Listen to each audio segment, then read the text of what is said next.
નમસ્કાર વિદ્યાર્થી મિત્રો, આજે 16 થી લઈને 30 દાખલા સુધી જોઈશું ન્યુક્લિયસ ચેપ્ટરના. એમાં રકમ તમને આપેલી છે 3 લિથિયમ 7 2 હિલિયમ 4. એના ન્યુક્લિયોન દીઠ બંધન ઉર્જા અનુક્રમે 5.60 મેગા ઇલેક્ટ્રોન વોલ્ટ અને 7.06 મેગા ઇલેક્ટ્રોન વોલ્ટ છે. તો આ ન્યુક્લિયસની પ્રક્રિયાની અંદર તમને પ્રક્રિયા અહીંયા સ્ક્રીન પર લખેલી છે, તમે જોઈ શકો છો કે 3 lithium 7 plus 1H1 plus gives 2He4 plus 2He4 plus Q amount of it. તો આ પ્રક્રિયામાં Q ઉર્જા કેટલી હશે એ તમારે શોધવાની છે. તો પ્રક્રિયા માટે આપણે વાત કરીએ કે લિથિયમ પરમાણુની દરેકની મતલબ પ્રક્રિયકની ઉર્જા બરાબર નિપજની ઉર્જા અને પ્લસ Q, અને Q ને સૂત્રનો કરતા કરશો એટલે તમને જવાબ મળી જશે. તો તમે અહીંયા જોઈ શકો 3 lithium 7 એટલે કે 7 એમાં ન્યુક્લિયોન છે અને એક ન્યુક્લિયોનની જે ઉર્જા છે એ 5.60 છે. હાઇડ્રોજન પરમાણુ માટે તમને અહીંયા કોઈ ઉર્જા આપેલી નથી એટલે હાઇડ્રોજનની ઉર્જા આપણે શૂન્ય લઈશું. gives 2He4 મતલબ કે અહીંયા 4 ન્યુક્લિયન છે તો 4 ગુણ્યા 7.06 4 ગુણ્યા 7.06 અને પ્લસ 4 ગુણ્યા 7.06. Q ને સૂત્રનો કરતા કરીએ તો Q ને સૂત્રનો કરતા કરતા તો તમારી ડાબી બાજુ આવશે 39.2 અને જમણી બાજુ આવશે 56.48. તો Q બરાબર 39.2 માઇનસ 56.48, તો બાદબાકી કરીને જવાબ આવશે -17.28. તો જનરલી અહીંયા એવું કહેવા માંગે છે કે Q ઉષ્માનો જે જથ્થો છે એ ઋણ મળે છે. હવે આ જથ્થો ઋણ કેમ મળે છે? તો એનું સિમ્પલ રીઝન છે કે જ્યારે તમે જે ઓછી મતલબ કે ઓછા પરમાણુ ક્રમાંક ધરાવતા જે હલકા ન્યુક્લિયસ કહેવાય એમાંથી જે વધારે પરમાણુ ક્રમાંક વાળા છે એમાંથી જ્યારે ઓછા મતલબ કે વિખંડન થતું હશે, મતલબ હિલિયમમાં રૂપાંતર થતું હશે, તો એ સંજોગોની અંદર તમારે ઉષ્મા આપવી પડશે. તો ઇન શોર્ટ લિથિયમમાંથી તમારે હિલિયમમાં ફેરવવા માટે તમારે ઉષ્મા આપવી પડશે. તો અહીંયા ઉષ્માનો જથ્થો જે Q મળશે એ 17.28 જેટલો મળશે.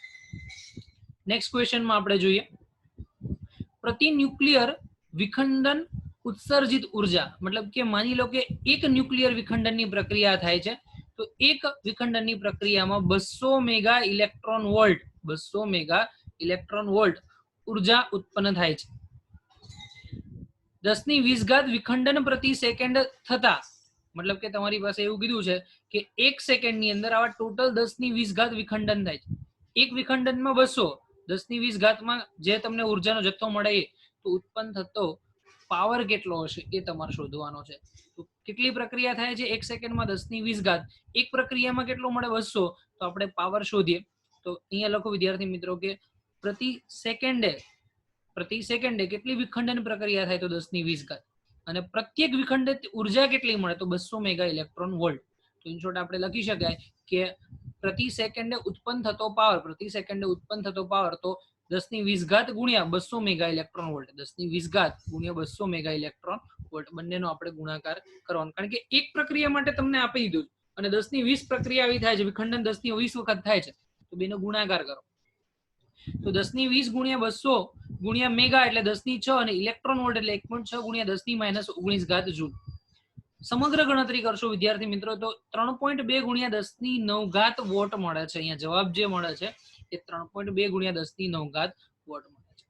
હવે 32 ગુણ્યા 10⁸, તમે રાઉન્ડ ઓફ કરીને વ્યવસ્થિત લખી દો 32 સંખ્યામાં, તો 32 ગુણ્યા 10⁸ વોટ જેટલો પાવર ઉત્પન્ન થશે. પ્રત્યેક સેકન્ડે તમને 32 ગુણ્યા 10⁸ જૂલ ઉર્જા મળે. હવે તમને બીજી વસ્તુ ખબર છે કે એક યુનિટ બરાબર 3.6 ગુણ્યા 10⁶ થાય. 3.6 ગુણ્યા 10⁶ ત્યારે એક યુનિટ થાય, તો આના વડે કેટલા યુનિટ તમે મેળવી શકો છો? તો તમે સિમ્પલ કહી શકો કે 32 ગુણ્યા 10⁸ ભાગ્યા 3.6 ગુણ્યા 10⁶, છેદ ઉડાડશો તો તમને જવાબ જે મળશે 0.9 ગુણ્યા 10⁵, 0.9 ગુણ્યા 10⁵, એટલે ઇન શોર્ટ 90. કેટલું મળશે? 90. તો તમે આટલી ઉર્જા વડે 90 યુનિટ, મતલબ કે ગણી શકાય એક મહિના સુધીનું તમારું લાઇટ બિલ 90 યુનિટનું થતું હોય તો એટલું તમે ભરપાઈ કરી શકો છો. નેક્સ્ટ ક્વેશ્ચન, સ્થાયી સ્થિતિમાં રહેલ એ પરમાણુ ભારાંક વાળા કોઈ એક ન્યુક્લિયસ જેનો પરમાણુ ભાર છે એ v વેગથી આલ્ફા કણનું ઉત્સર્જન કરે છે. v વેગથી આલ્ફા કણનું ઉત્સર્જન કરે તો નિપજ ડોટર ન્યુક્લિયસની ઝડપ કેટલી હશે? જો પેલા પરમાણુ ભારની આપણે વાત કરીએ એ હતો, એમાંથી આલ્ફા કણનું ઉત્સર્જન થઈ ગયું, એટલે કે જે ન્યુક્લિયસ છે એક આલ્ફા, અને બાકીનું જે ડોટર ન્યુક્લિયસ કહેવાય કે જે નિપજ ન્યુક્લિયસ છે, બરોબર, તો એ ડોટર ન્યુક્લિયસ ની અંદર પરમાણુ ક્રમાંક 2 ઓછો થશે અને પરમાણુ ભારાંક 4 ઓછો થશે. તો તમારે જે ડોટર ન્યુક્લિયસ છે એ ડોટર ન્યુક્લિયસ માટે કેટલી કિંમત, એનો વેગ કેટલો મળે છે એ તમારે શોધવાનો છે. ઓકે, હવે તમને ખબર છે કે કોઈ પણ પ્રક્રિયામાં વેગમાન સંરક્ષણનો નિયમ ખૂબ જ ભાગ ભજવે છે. પ્રારંભિક જે ન્યુક્લિયસ થાય છે એટલે કે એનું વેગમાન 0 હશે, પછી એનું 2 ટુકડામાં વિભાજન થયું, એક તો હિલિયમમાં વિભાજન થયું અને બીજું કોના વિભાજન થયું, ડોટર ન્યુક્લિયસની અંદર. તો આપણે ડોટર ન્યુક્લિયસ માટે એનો વેગ શોધવાનો છે. તો અહીંયા તમે લખી શકો કે કેપિટલ M દળનો જે પદાર્થ છે એનો વેગ 0 છે, અને જે નિપજ ન્યુક્લિયસ છે, ડોટર ન્યુક્લિયસ છે, એનું દળ, પેલા દળ હતું A, એમાંથી 4 જેટલો પરમાણુ ભારાંક ઓછો થયો એટલે A-4 થશે, અને એનો વેગ આપણે વિદેશ ધારી લઈએ, પણ માઇનસ વિદેશ લીધો કારણ કે હિલિયમ આગળ જાય છે તો ધક્કાના કારણે શું થાય, પાછળ જાય. આવું કેમ થાય? તો એનો વિદ્યાર્થી મિત્રો તમને સમજાવું કે શરૂઆતમાં બુલેટ અને ગનનું એક તંત્ર છે. બુલેટ અને ગન શરૂઆતમાં સ્થિર સ્થિતિમાં છે, એટલે કોઈ ગતિ નથી થતી, એટલે પ્રારંભિક વેગમાન 0 છે. પણ જ્યારે તમે ટ્રિગર દબાવો છો, બંદૂકનું ટ્રિગર દબાવો, તો શું થશે? બુલેટ ફાયર થશે. તો જે ગોળી આગળ જતી હોય છે ત્યારે બંદૂકને શું કરશે? પાછળ ધક્કો મારશે. જ્યારે ગોળી આગળ જતી હોય ત્યારે બંદૂકને શું કરશે? પાછળની બાજુએ ધક્કો મારે છે. તો એ સેમ ઘટના થઈ કે હિલિયમ જ્યારે આગળ ગતિ કરે છે તો એના કારણે જે ન્યુક્લિયસ છે, ડોટર ન્યુક્લિયસ, એના પાછળની બાજુ ધક્કો લાગે અને વિરુદ્ધ દિશામાં ધક્કો લાગે છે, એના માટે આપણે એનો વેગ ઋણ લઈશું. ઓકે, તો વેગમાન સંરક્ષણનો નિયમ લખો. પ્રારંભિક વેગમાન ઇઝ ઇક્વલ ટુ ડોટર ન્યુક્લિયસનું વેગમાન વત્તા હિલિયમનું વેગમાન, જો અહીંયા તમને દર્શાવેલું છે. mv is equal two m'(v' plus mv. તો m માં જે કેપિટલ M છે એનો તો વેગ 0 છે એટલે એને લખવાની કોઈ જરૂર નથી, અહીંયા 0 લખી દો. m' A-4 થયું જે આપણે આગળ લખ્યું હતું, અને v' બરાબર -v, તો અહીંયા આપણે -v વડે દર્શાવી દીધું છે, પ્લસ 4v. પ્લસ 4v એટલે કે હિલિયમનું જે દળ છે એ 4 છે અને એનો જે વેગ છે એ v વડે દર્શાવેલો છે. તો આપણે વિદેશના સૂત્રનો કરતા કરો, આ માઇનસ વાળું પદ બરાબરની આ બાજુ જશે એટલે પ્લસ. તો A-4 ઇન્ટુ વિદેશ ઇઝ ઇક્વલ ટુ 4v. તો વિદેશના સૂત્રનો કરતા કરો તો 4v divide by A-4, 4v divide by A-4. તો આ તમારો જવાબ મળશે. હવે વિદ્યાર્થી મિત્રો નેક્સ્ટ ક્વેશ્ચન પર વાત કરીએ કે ન્યુક્લિયન દીઠ બંધન ઉર્જા Bn પરમાણુ દળાંક એ ઉપર કેવી રીતે આધારિત છે, એનામાંથી કયો આલેખ છે? તો મેં તમને આગળ બી પહેલા કીધું હતું કે જ્યારે થિયોરિટિકલ પોર્શન સમજાવતો હતો કે કોઈ પણ ન્યુક્લિયસ છે એમાં સૌથી વધારે બંધન ઉર્જા વચગાળાના ન્યુક્લિયસ માટે છે. એમાં ખાસ કરીને લોખંડ જે છે, ફેરસ, એની બંધન ઉર્જા સૌથી વધારે છે.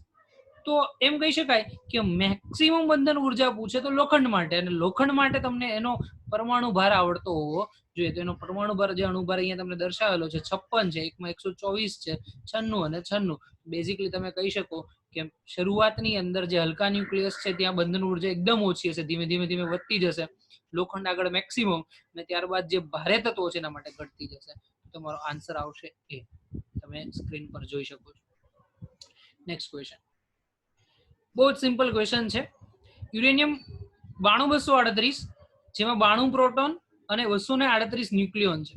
ન્યુક્લિયનનો મતલબ સમજો વિદ્યાર્થી મિત્રો કે ત્યાં પ્રોટોન અને ન્યુટ્રોન બંનેનો સરવાળો એટલે તમારા ન્યુક્લિયન થાય. તો આલ્ફા કણનું ઉત્સર્જન કરે તો એ ખાલી જગ્યા છેલ્લા ન્યુક્લિયસમાં પરિણામે છે, મતલબ છેલ્લું ન્યુક્લિયસ કયું હોય એ તમારે શોધવાનું છે. તો વિદ્યાર્થી મિત્રો આપણે આ વસ્તુની આપણે ચર્ચા કરી. યુરેનિયમ 92238 છે, એમાંથી આલ્ફા છૂટો પડે તો 92 માંથી તમારે આલ્ફા એટલે 2 પરમાણુ ક્રમાંક ઓછો કરો એટલે 92 માંથી 2 જાય એટલે 90 આવશે, અને 238 માંથી 4 જાય એટલે 234 આવશે. તો તમારો જે જવાબ આવશે 90 અને 234, તો એ વિકલ્પ માત્ર ને માત્ર બી જ છે, તો જવાબની અંદર આવશે બી. Okay, next question. આમાં તમને 4 પ્રક્રિયા આપેલી છે. હવે 4 પ્રક્રિયામાં ન્યુક્લિયર પ્રક્રિયા શક્ય કઈ છે એ તમારે દર્શાવવાનું. 4 પ્રક્રિયા તમને આપી દીધી છે, એ 4 પ્રક્રિયામાં શક્ય. તો બેઝિક પહેલું નોલેજ તો એવું હોવું જોઈએ કે 4 પ્રક્રિયાની અંદર ડાબી બાજુના પરમાણુ ક્રમાંક અને જમણી બાજુના, ડાબી બાજુનો અણુભાર અને જમણી બાજુનો એ બંને સમાન થવું જોઈએ. જો આવું થશે તો જ પહેલા તો બેલેન્સ છે, બરોબર. પછી એની સ્થાયિત્વ આપણે ચેક કરવાની છે. તો તમે જો અહીંયા પહેલી પ્રક્રિયામાં ડાબી બાજુ બી બોરોન અને હિલિયમ છે, તો 5 અને 2 7, અને જમણી બાજુ જો 7 અને 1 8, એટલે આ પેલું તો 8 છે ને અહીંયા 7 છે, શક્ય નથી, એ કેન્સલ. ચલો બી ની અંદર 11 અને 1 12, બરાબર. અને આ બાજુ તમે ચેક કરો 10 અને 2 12 એ બી રેડી. ઉપર 23 અને 1 24 અને 20 અને 4 24 આ કમ્પ્લીટ છે. તો બી ઓપ્શન હોઈ શકે છે. બી ઓપ્શન હોઈ શકે છે. હવે હું તમને કહું કે આ ઓપ્શન સાચો નથી. એનું કારણ શું? કારણ સોડિયમ અને હાઇડ્રોજન જ્યારે સંયોજાય છે તો ક્યારેય પણ સોડિયમ અને હાઇડ્રોજન સંયોજાય તો ક્યારેય પણ તમને જે ન્યુક્લિયસ જે છે એ નિયોન અને હિલિયમ જે તમારા ઉમદા ગેસ કહેવાય, ઉમદા વાયુ કહેવાય, એમાં ક્યારેય રૂપાંતર થઈ શકતા નથી. જનરલી જે ઉમદા વાયુની અંદર કન્વર્ઝેશન છે એ રીતે જ આવશે કે હલકા ન્યુક્લિયસ ભેગા થઈ અને ભારે ન્યુક્લિયસ બનાવશે. ભારેમાંથી ક્યારેય પણ એ હલકા ન્યુક્લિયસ ઉમદા વાયુ બની શકે નહીં. એટલે બી ઓપ્શન કરેક્ટ છે, કારણ કે એનું સ્થાયિત્વ તમને ત્યાં મળતું નથી. નેક્સ્ટ પ્રક્રિયા, નેપ્ચ્યુનિયમ 93 239 છે અને આ બાજુ પ્લુટોનિયમ 94 239 છે. તો અહીંયા 94 માઇનસ 1 એટલે 93, તો પરમાણુ ક્રમાંક સરખા થઈ ગયા. 239 અહીંયા બી 239, આ બી સરખું છે. અને અહીંયા છે એન્ટી ન્યુટ્રિનો, તો એ પણ સાચું, કારણ કે તમને મેં આગળ બી કીધું કે જ્યારે ઇલેક્ટ્રોન હશે, ઋણ વિદ્યુત ભારિત બીટા હશે, તો એની સાથે એન્ટી ન્યુટ્રિનો જ આવશે. તો એન્ટી ન્યુટ્રિનો બી છે. તો સી ઓપ્શન તમારો ડેફિનેટલી કરેક્ટ છે. ક્લિયર? કારણ કે પરમાણુ ક્રમાંક સરખા, પરમાણુ ભારાંક સરખા, તો એ ડેફિનેટલી સાચો છે. ડી ઓપ્શન ચેક કરે. 7 અને 1 8, 6 માઇનસ 1 એટલે 5, તો આ શક્ય નથી, કારણ કે અહીંયા જો પરમાણુ ક્રમાંક 7 ને 1 8 થાય અને 6 માંથી 1 જશે એટલે 5 થશે. 8 અને 5 મેચ ના થઈ શકે, એટલે શક્ય નથી. ઓકે, નેક્સ્ટ ક્વેશ્ચન પર આપણે જઈએ. વિદ્યાર્થી મિત્રો, N1 પરમાણુ ધરાવતો એક રેડિયો એક્ટિવ તત્વ પ્રતિ સેકન્ડે બીટા કણનું ઉત્સર્જન કરે છે. એક પરમાણુ છે N1, એ N1 દરેક સેકન્ડે બીટા કણનું ઉત્સર્જન કરે, તો એનો ક્ષય નિયતાંક કેટલો હશે તમારે શોધવાનો છે. ક્ષય નિયતાંક કેટલો હશે એ શોધવાનો છે. તો વિદ્યાર્થી મિત્રો, કિંમત તમે અહીંયા મૂકી શકો કે સમીકરણમાં -dn/dt માઇનસ dn/dt. હવે dn/dt ની જે કિંમત છે is equal two lambda n. તો N1 પરમાણુ જે શરૂઆતમાં પરમાણુની સંખ્યા કેટલી આવશે? N1. તો આ સમીકરણમાં dn/dt નો દર તમે લખશો એ કેટલો આવશે? dn/dt પ્રતિ સેકન્ડે બીટા કણનું ઉત્સર્જન કરે, તો બીટા કણનું ઉત્સર્જન કરે તો અવિભંજિત ન્યુક્લિયસની સંખ્યા કંઈક N2 હશે. તો આપણે ધારો કે આને N2 લઈ લઈએ. -dn/dt છે, એની જગ્યાએ મેં ધારો કે N2 લઈ લીધું. લેમ્ડા ફિક્સ અને n ની જગ્યાએ તમને પ્રારંભિક સંખ્યા આપી દીધી છે N1, તો N2 બરાબર લેમ્ડા N1. લેમ્ડાને સૂત્રનો કરતા કરો, N1 છેદમાં આવશે તો N2 ના છેદમાં n. કોઈ જ તકલીફ મને નથી લાગતી તમને આમાં પ્રોબ્લેમ હોય. એમ છતાં બી ફરીથી એક વખત સમજાય દો કે તમને એવું કીધું છે કે N1 માંથી દરેક સેકન્ડે બીટા કણ છૂટો પડે છે. દરેક સેકન્ડે બીટા કણ છૂટો પડે એટલે સમય દર ફિક્સ આપી દીધો છે. તો તમને એવું કીધું છે કે ક્ષય નિયતાંક કેટલો હશે, એટલે ઇન શોર્ટ આપણે લેમ્ડા શોધવાનો છે. તો સમીકરણ કંઈક આવું હતું, dn/dt is equal to lambda n. dn/dt is equal to lambda n. but dn/dt નો દર, કારણ કે બીટા નીકળી ગયો તો તમને તો ખબર નથી ને કે કેટલા તત્વો બાકી રહ્યા, દરેક સેકન્ડે નીકળતો જાય કેટલા તત્વો. તો dn/dt ની જગ્યાએ હું ધારી લઉં કે N2 જેટલા ન્યુક્લિયસ છે. કેટલા છે? N2 જેટલા. લેમ્ડા ફિક્સ છે અને શરૂઆતમાં ન્યુક્લિયસની સંખ્યા N1 છે, જે હું N2 માંથી N2 અને N1 નો ગુણોત્તર લઉં એટલે લેમ્ડા મળશે, જે લેમ્ડા મારે શોધવાનો છે. ઓકે, નેક્સ્ટ ક્વેશ્ચન 23મો કે 220 પરમાણુ ભારાંક ધરાવતા, પરમાણુ ભારાંક જે છે નોટ કરી લેજો 220 છે, ન્યુક્લિયસનું વિભંજન થઈ તે આલ્ફા કણનું ઉત્સર્જન કરે છે. ન્યુક્લિયસ જે છૂટું પડતો જશે એમાંથી આલ્ફા કન્ટિન્યુઅસલી છૂટો પડે અને આ પ્રક્રિયામાં 5 મેગા ઇલેક્ટ્રોન વોલ્ટ જેટલી ઉર્જા મુક્ત થાય છે. આખી પ્રક્રિયામાં ઉર્જા કેટલી મુક્ત થાય છે? 5 મેગા ઇલેક્ટ્રોન વોલ્ટ. તો આલ્ફા કણની ગતિ ઉર્જા શોધવાની છે. આલ્ફા કણની ગતિ ઉર્જા શોધવાની છે. તો વિદ્યાર્થી મિત્રો, આપણે એક જનરલી સિમ્પલ ઇક્વેશન લખીએ. એક તત્વ છે ZXA, તત્વ જે કયું છે ZXA, પણ એમાં એ કેટલો આપેલો છે? 220. બીજું તત્વ છે Y. હવે જ્યારે હિલિયમ છૂટો પડશે તો Z ની અંદર 2 ઓછું થશે અને એ જે છે 220 એમાંથી 4 ઓછા થશે એટલે 216 થશે અને સાથે સાથે તમને અહીંયા હિલિયમ મળશે.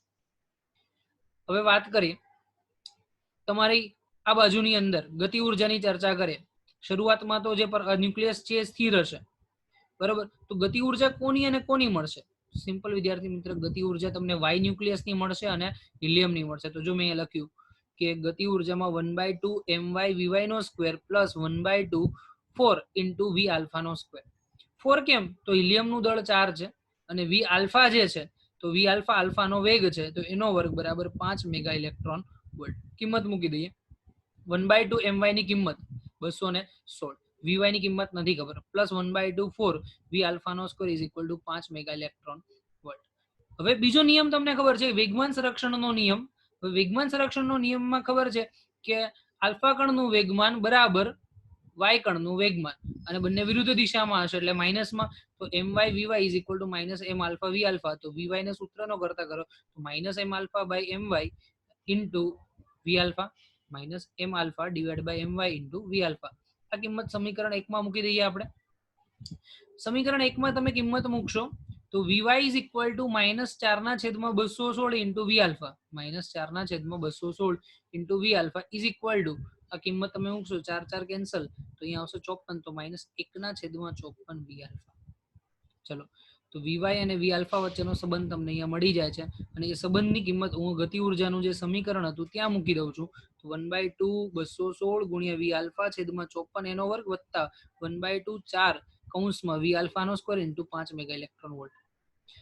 સોલ્યુશન લખો તો 216 ભાગ્યા 54 બરાબર, અને અહીંયા 1/2, અને આ કિંમત જે છે તમે આખું સોલ્યુશન તમે બધાનું કરો છો તો આખું સોલ્યુશન કરતા તમને જે જવાબ મળશે એ જવાબ આવશે 1/2 54 કે ઇન્ટુ કે ઈ આલ્ફા પ્લસ કે બરાબર 5 મેગા ઇલેક્ટ્રોન વોલ્ટ, અને આલ્ફા કણની ગતિ ઉર્જા જે મળશે તમને 54/11. સમગ્ર ગણતરી તમે વિસ્તૃત કરશો તો જે જવાબ આવશે એ જવાબ મળશે તમને 54/11 મેગા ઇલેક્ટ્રોન વોલ્ટ. ક્લિયર વિદ્યાર્થી મિત્રો? સોલ્યુશનમાં ગણતરીમાં સિમ્પલ મેથેમેટિકલ કેલ્ક્યુલેશન છે, જાતે ટ્રાય કરજો, આવડી જશે. જોઈ જોઈને ના ઉતાર્યા કરતા તમે જાતે જ ગણતરી કરજો એટલે આવડી જશે. એના પછી ન્યુક્લિયર શૃંખલા પ્રક્રિયામાં ન્યુટ્રોનની સંખ્યાનું કોણ નિયમન કરે છે? આપણે શૃંખલા પ્રક્રિયાની વાત કરીએ તો શૃંખલા પ્રક્રિયાની અંદર પહેલા એક તો ખૂબ જ ગતિમાન ન્યુટ્રોન હોય છે. ગતિમાન ન્યુટ્રોન છટકી ના જાય, એને ધીમા પાડવા હોય તો એ ધીમા પાડવા માટે આપણે શેનો ઉપયોગ કરતા હતા? ન્યુટ્રોન જે છે એ ન્યુટ્રોન છટકી ના જાય એના માટે આપણે શેનો ઉપયોગ કરતા હતા? મોડરેટરનો ઉપયોગ કરતા હતા. બરાબર, મોડરેટરની અંદર તમે બોરોનના અને કાર્બનના સળિયાનો જેનો ઉપયોગ કરવામાં આવતો હતો અને ભારે પાણીનો પણ ઉપયોગ કરવામાં આવતો. બીજું છે કે બહુ જ તાપમાન વધી જાય તો ઠંડુ પાડવા માટે આપણે શીતક દ્રવ્યોનો ઉપયોગ કરતા હતા. શીતક દ્રવ્યો માટે પ્રવાહી સોડિયમ છે, ભારે પાણી છે, એનો ઉપયોગ કરવામાં આવતા. ત્રીજી વસ્તુ કે ન્યુટ્રોનનો જે દર વધે ને ઘટે, ક્યારેક ન્યુટ્રોન વધી જાય ક્યારેક ન્યુટ્રોન ઘટી જાય, તો એને કંટ્રોલ કરવા માટે આપણે કેડમિયમ અને કેડમિયમના સળિયાનો ઉપયોગ કરવામાં આવતો હતો. તો અહીંયા તમને કીધું કે ન્યુટ્રોનની સંખ્યાનું નિયમન જે કરવું છે એ સંખ્યાનું નિયમન કેડમિયમના સળિયા કરે છે, અને બોરોનના સળિયાનો પણ તમે એનો ઉપયોગ કરી શકો. તો બે વસ્તુ યાદ રાખજો કે જ્યારે પણ ન્યુક્લિયર પ્રક્રિયાની અંદર તમારે કોનું મેનેજ કરવાનું છે? ન્યુટ્રોનની સંખ્યાને, તો કેડમિયમ અને બોરોનના સળિયાનો ઉપયોગ કરવામાં આવશે. Next question. એક રેડિયો એક્ટિવ તત્વનો અર્ધાયુ સમય 5 મિનિટ છે. તમને τ½ 5 આપી દીધો છે. 15 મિનિટમાં તત્વનો ખાલી જગ્યા ભાગ અવિભાજિત થશે. 15 મિનિટની અંદર તત્વનો કેટલામો ભાગ અવિભાજિત થશે એ તમારે શોધવાનો. તો એકદમ સિમ્પલ સમીકરણ છે, n is equal two n0 છેદમાં 2n ઘાત. સમીકરણ છે n/n0 1/2 તો પેલું n શોધીએ. n શોધવા માટેનું સમીકરણ આપેલો સમય છેદમાં τ½ અર્ધાયુ સમય 15/5 એટલે 3. n/n0 ઇઝ ઇક્વલ ટુ 1/2 એટલે 2/3 એટલે 8. તો n/n0 is equal two 1/8. n/n0 is equal two 1/8. ટકાવારી શોધવા માટે 100 વડે ગુણવું પડશે. તો 100/8 એટલે 12.5.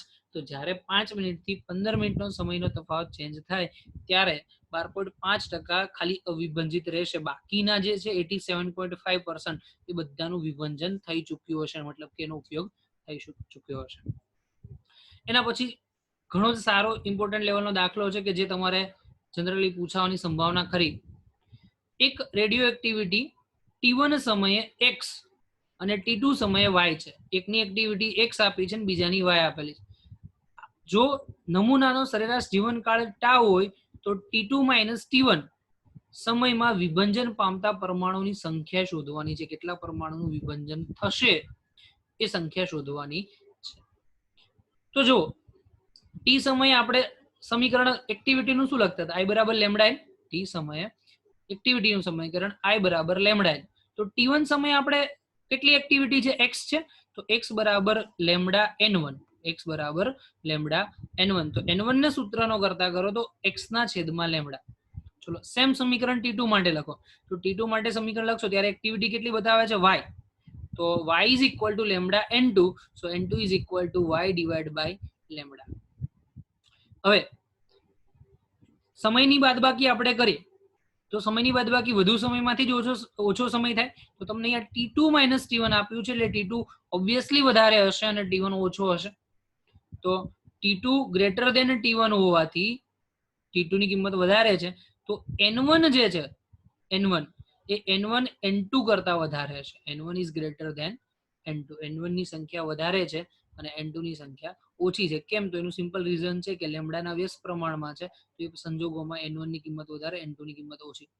તો N1 minus N2 લખીએ તત્વોનો જે બાદબાકી લખો તો x divided by lambda minus y divided by lambda.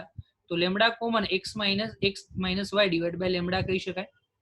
હવે વિદ્યાર્થી મિત્રો તમને યાદ છે કે 1 by lambda is equal to tau. 1 by lambda is equal to tau કારણ કે તમને ખબર છે કે સરેરાશ જીવનકાળ ક્ષય નિયતાંકના વ્યસ્ત પ્રમાણમાં છે. સરેરાશ જીવનકાળ ક્ષય નિયતાંકના વ્યસ્ત પ્રમાણમાં છે. તો મેં શું લખ્યું? 1 by lambda ની જગ્યાએ tau. તો tau તમારો અંશમાં જતો રહ્યો તો અહીંયા આવશે x minus y into tau. તો તમારો જવાબ આવશે બી. જો તમે જોઈ શકો છો સ્ક્રીન પર. ક્યારે પણ આવો સમ પૂછાય તમને એમ કીધું કે T1 સમય x છે એની જગ્યાએ બીજી સંખ્યા લખી હોય, T2 સમય y છે એની જગ્યાએ બીજી સંખ્યા લખેલી હોય, તો અર્ધાયુ સમયની જગ્યાએ તમને સરેરાશ જીવનકાળ આપી દીધો. તો બે સંજોગોમાં સમયનો જે તફાવત છે એ તફાવતની અંદર વિભંજન પામતા પરમાણુની સંખ્યા શોધવાની છે.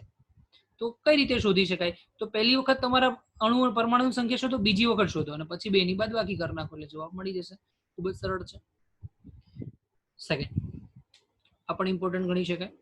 કોઈ એક સ્થિર ન્યુક્લિયસમાં સમાન ઘનતા ધરાવતા બે ટુકડા થાય છે. ન્યુક્લિયસ છે એમાં સમાન ઘનતાના બે ટુકડા થાય છે જેમની ત્રિજ્યા 1:2 ના ગુણોત્તરમાં છે. તો વેગનો ગુણોત્તર શોધવાનો છે.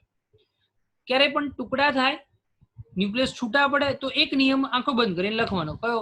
વેગમાન સંરક્ષણનો નિયમ. કયો નિયમ લખવાનો? વેગમાન સંરક્ષણનો નિયમ. તમે જોઈ શકો છો પ્રારંભિક સ્થિર ન્યુક્લિયસ છે એટલે mv બરાબર 0.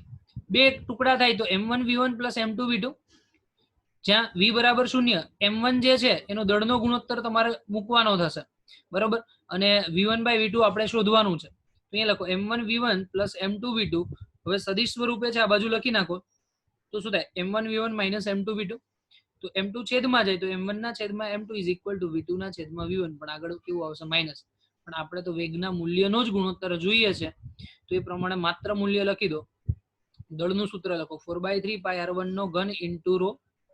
કારણ કે દળ બરાબર ઘનતા ગુણ્યા કદ. દળ બરાબર ઘનતા ગુણ્યા કદ. તો ઘનતા રો અને કદ આવશે 4/3 pi r1 નો ઘન. સેમ બીજા માટે 4/3 pi r2 નો ઘન ઇન્ટુ રો. રો સરખા કેન્સલ, 4/3 pi સરખા કેન્સલ. આ બાજુ આવશે v2 ના છેદમાં v1. તો સમીકરણમાં માત્ર આટલું જ વધે. r1 નો ઘન છેદમાં r2 નો ઘન is equal two v2 by v1. તો સમગ્ર કૌંસને આપણે એવું લખી શકીએ કે r1 by r2 એનો ઘન is equal two v2 by v1. હવે v1 by v2 ને સૂત્રનો કરતા કરો તો આખું સ્ટેપ ઊંધું થઈ જશે. તો v1 by v2 is equal two r2 by r1 એનો ઘન. r2 ની કિંમત તમને આપી દીધી છે 2 અને r1 ની કિંમત છે 1. તો 2 ના છેદમાં 1 એનો ઘન. તો 2 નો ઘન 8 થશે. તો ઇન શોર્ટ તમે કહી શકો કે જ્યારે બે ટુકડા જે છે એ વિસ્ફોટ પામીને છૂટા પડે તો ત્રિજ્યાના ઘનના વ્યસ્ત પ્રમાણમાં વેગ બદલાશે. ત્રિજ્યાના ઘનના વ્યસ્ત પ્રમાણમાં વેગ બદલાશે. એટલે મીન્સ કે તમારો વેગ v1 છે ત્યારે ત્રિજ્યા કોની લેવાની? બીજાની, એટલે 2 ની. તો 2 નો ઘન એટલે 8 થઈ ગયો. જોઈ શકો તમે. અને આમ પણ વિદ્યાર્થી મિત્રો તમે સિમ્પલ નોર્મલી વિચારી શકો છો કે ત્રિજ્યામાં એક પદાર્થ જે છે એની ત્રિજ્યા વધારે ને એક ઓછી. તો વધારે ત્રિજ્યા હોય તો હવે સિમ્પલ કહું મારે જેવો જાડો માણસ હોય એ ફટાફટ દોડી શકે ખરો? ના દોડી શકે. જે પતલો હોય એ જ દોડી શકે કારણ કે પોતાનું દળ તો નડવાનું જ છે. નેક્સ્ટ 90 થોરિયમ 232. 90 થોરિયમ 232 વિભંજન થતા છેલ્લી નિપત તમને મળે છે 82 પીબી. પીબી એટલે કે લેડ 208. તો આલ્ફા અને બીટાની સંખ્યા શોધવાની. હવે હું છે ને આ ક્વેશ્ચન તમને આગળ ઓલરેડી આ ટાઈપનો શીખવાડેલો છે. ફરીથી તમને હું અહીંયા શીખવાડી દઉં. તમને એવું કીધું છે કે આલ્ફા અને બીટાની સંખ્યા તમારે શોધવાની છે, તો હું ધારો કે એમ કહું કે આલ્ફાની સંખ્યા x છે અને બીટાની સંખ્યા y છે.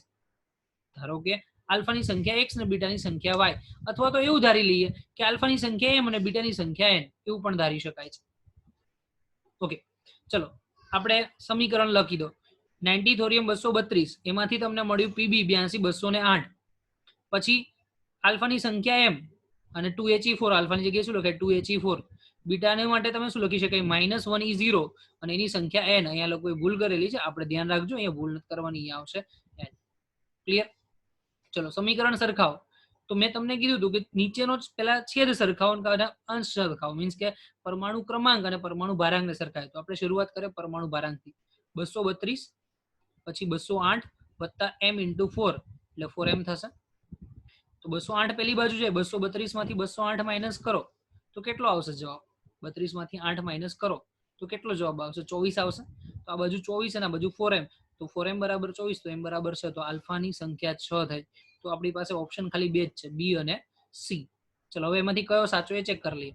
નીચેનો છેદ સરખો, 90 બરાબર 82 બરાબર 2m માઇનસ n. તો 90 બરાબર 82 વત્તા 2m માઇનસ n, તો 90 માંથી 82 માઇનસ કરો કેટલા આવશે? 8 આવે.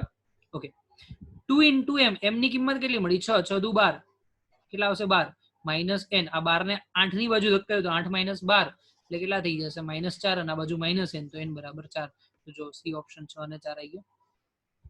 समझ में आ रहा है कि हवा तो नहीं होनी चाहिए, समझ में आना चाहिए, कुछ ना कुछ दिक्कत नहीं होनी चाहिए. वेरी इजी चैप्टर है, बहुत ही कोई भी कंफ्यूजन नहीं होगा इस चैप्टर में, आप ध्यान रखिए. Next question 29. एल्यूमिनियम 1327 અને Zn 764, Zn 764, તો R1 અને R2 ત્રિજ્યાના તમારે ગુણોત્તર શોધવાના છે. R1 અને R2 ત્રિજ્યાના તમારે ગુણોત્તર શોધવાના છે. હવે આ લોકોની મિસ્ટેક છે, Zn ક્યારે ઝીંક છે ને એ 7 નંબર પર ના આવે. ઝીંકની કિંમત લગભગ આઈ થિંક 27 સમથિંગ આવે છે. આ પ્રિન્ટિંગ મિસ્ટેક છે, જોઈ લેજો તમે. ઝીંકનો પરમાણુ ક્રમાંક ભૂલથી ખોટો લખાઈ ગયો છે, ભૂલથી મિસ્ટેક થઈ ગઈ, ધ્યાન રાખજો. ઓકે, ચલો એલ્યુમિનિયમની ત્રિજ્યા તમારે લખવી હોય તો ત્રિજ્યાનું સમીકરણ આગળ મેં તમને યાદ રખાવડાવી હતું. R બરાબર R0 a ની 1/3 ઘાત. તો R1 માટે શું લખી શકાય? R1 બરાબર R0 a1 ની 1/3 ઘાત, બરાબર. તો R1 સમપ્રમાણ a1 એની 1/3 ઘાત અને a1 છે 27, તો 27 ની 1/3 ઘાત. 27 નું ઘનમૂળ કાઢો બાળકો, 3. ચલો બીજા માટે લખો, Zn માટે R2 બરાબર R0 a2 ની 1/3 ઘાત. a2 64 છે, 64 નું ઘનમૂળ કેટલું થશે? 4. तो R1 by R2 3/4. Oh very simple. कहाँ थे आप? जागे जगे, सोया मत कीजिए यार. लास्ट આજના દિવસનો, પછી શાંતિથી તમે તમારું બીજું કામ કરી શકો છો. એક નમૂનાની રેડિયો એક્ટિવિટી T1 સમય I1 છે અને T2 સમય I2 છે. એટલે આ તો હમણાં આગળ આવ્યો એના જેવો જ છે. હા, મજા આવશે. જો આ નમૂનાનો અર્ધાયુ τ½ હોય તો T2 - T1 સમયગાળાની અંદર વિભજન પામતા ન્યુક્લિયસની સંખ્યા શોધવાની છે. વિદ્યાર્થી મિત્રો, હું શીખવાડું કે ના શીખવાડું તમે પહેલા શાંતિથી કહી દો. હા, અમુક તો હશે જ ક્યારેક. શીખવાડે ને સાહેબ, શીખવાડે, શીખી લો બધું, શીખી લો, શીખવાડું. ચલો, T1 સમયે એક્ટિવિટી I બરાબર λn, બરાબર. તો આપણી એવું કીધું કે જ્યારે T1 સમય હોય ત્યારે I1 છે, તો અહીંયા આપણે આવું લખી શકીએ I1 બરાબર λn1. તો n1 ને સૂત્રનો કરતા કરો તો I1 by λ. ચલો I2 માટે લખો, T2 સમય I2 છે તો I2 બરાબર λn2, તો n2 બરાબર I2 / λ. ફરીથી n1 - n2, મેં હમણાં જ આગળ કીધું કે T2 - T1 હોય તો એનો મતલબ શું થશે કે n1 ની સંખ્યા વધારે અને n2 ની સંખ્યા ઓછી. તો n1 - n2 = I1 by λ - I2 by λ. તો I1 - I2 / λ, બંનેનો આધાર સરખો છે. તો લેમ્ડાને આવર્તકાળના સમયમાં લખો, અર્ધાયુ સમય, સોરી આવર્તકાળની અર્ધાયુ સમય. તો λ = 0.693 / τ½ આપણે આગળ કીધેલું. જો અહીંયા લેમ્ડા બરાબર 0.693 ભાગ્યા τ½ મૂકી દો કિંમત, છેદનો છેદ અંશમાં. તો I1 - I2 into τ½ / 0.693, અને અચળ સંખ્યા ના લખો તો સમપ્રમાણ કોના ઉપર થયો? તો સિમ્પલ I1 - I2 into τ². તો ક્યારેય પણ આવો દાખલો પૂછાય ને તો બાળકો તમારે એટલું જ યાદ રાખવાનું, એક્ટિવિટીનો ફેરફાર ગુણ્યા સમય એક્ટિવિટીનો ફેરફાર ગુણ્યા એનો કાં તો અર્ધાયુ સમય કાં તો એનો સરેરાશ જીવનકાળ. આવું ફટનારાનું યાદ રાખો એટલે બધું આવડી જશે. ગોખવાની કોઈ જરૂર નહીં. સિમ્પલ લોજિકલ વસ્તુ શીખો આ દાખલામાંથી. બહુ જ ઇમ્પોર્ટન્ટ છે તમારા નીટ માટે અને જેડબલઈ માટે. આવા દાખલા આ ટાઈપનો પૂછાય છે. તો શોર્ટ ટ્રીકનો ઉપયોગ કરો, સમય બચાવો. કારણ કે આપણી પાસે 45 ક્વેશ્ચન સોલ્વ કરવા માટે માત્ર ને માત્ર 60 મિનિટ જ છે. ઓકે વિદ્યાર્થી મિત્રો, જય હિન્દ, જય Bharat, wish you all the best.